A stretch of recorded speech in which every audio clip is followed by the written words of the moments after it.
যে ছবিটি কাঁদিয়েছে নেটিজেনদের, না ফেরার দেশে পাড়ি জমিয়েছেন অভিনেত্রী ও মডেল রিশতা লাবণী সীমানা। সীমানার মৃত্যুতে শোক প্রকাশ করেছে বিভিন্ন সংগঠন। এমনই একটি শোক বার্তা পোস্টারের নিচে সীমানার দুই সন্তান শ্রেষ্ঠ ও স্বর্গকে দেখা গেল। তারা ছোটাছুটি করছে, খেলছে, কিন্তু তারা উপলব্ধি করতে পারছে না তাদের মাথার উপর থেকে সবচেয়ে বড় ছাদটা সরে গেছে। গভীর মমত্ববোধ থেকে তারা চিরবঞ্চিত হলো। এই অভিনেত্রীর প্রথম নামাজে জানাজা সম্পন্ন হয় রাজধানীর একটি বেসরকারি টিভি চ্যানেল প্রাঙ্গণে। তার মরদেহ সেখানে নিয়ে এলে সেখানে তৈরি হয় সুখাবহ পরিবেশ।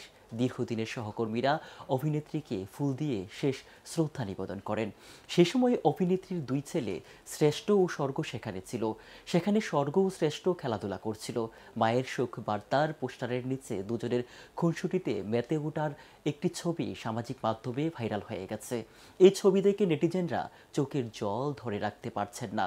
সেখানে শ্রেষ্ঠ বলছিল, মা আমাকে অনেক ভালোবাসতো, আমিও মাকে অনেক ভালোবাসতাম, আমার জন্য সবাই দোয়া করবেন। আমার মায়ের অনেক ইচ্ছে ছিল আমাকে ক্যাডেটে পড়ানোর, কিন্তু মা তো চলে গেল। আমার মায়ের জন্য সবাই দোয়া করবেন।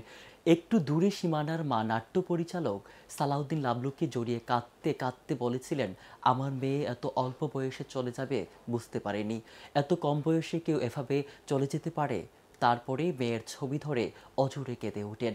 সীমানার পিতা সেকান্দর আলী অবসরপ্রাপ্ত পুলিশ কর্মকর্তা।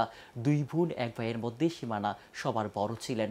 ঢাকায় জানাজা শেষে এই অভিনেত্রীর মরদেহ নিয়ে যাওয়া হয় তার গ্রামের বাড়ি নকলা পৌরসভাধীন কায়দা বাজারডি এলাকায়।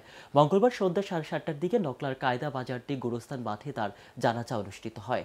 এরপর জারডি গুরুস্থানে দাফন করা হয়। জানা গেছে, গত 20 মে মস্তিষ্কে রক্তক্ষরণ হয়। তাকে ন্যাশনাল ইনস্টিটিউট অব নিউরোসায়েন্স হাসপাতালে ভর্তি করা হয়। সেখানে 8 দিন চিকিৎসাধীন ছিলেন সীমানা। অবস্থার অবনতি হলে 29 মে এই অভিনেত্রীকে বঙ্গবন্ধু শেখ মুজিব মেডিকেল বিশ্ববিদ্যালয়ে স্থানান্তর করা হয়। সেখানে এই অভিনেত্রীকে পরীক্ষা নিরীক্ষা করে ভেন্টিলেশনের শেষ চেষ্টা হিসেবে লাইফ সাপোর্টে রাখা হয়। মঙ্গলবার ভোরে তিনি মারা যান। প্রসঙ্গত, নকলা ললিতকলা একাডেমি খেলাঘর কোর্টফিল্ড কমল ওস্তাদজি শিল্পকলা অভিনয় চর্চা করতেন।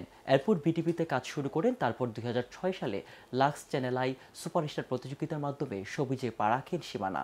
এরপর থেকে তিনি নাটক, বিজ্ঞাপনে নিয়মিত কাজ করেন।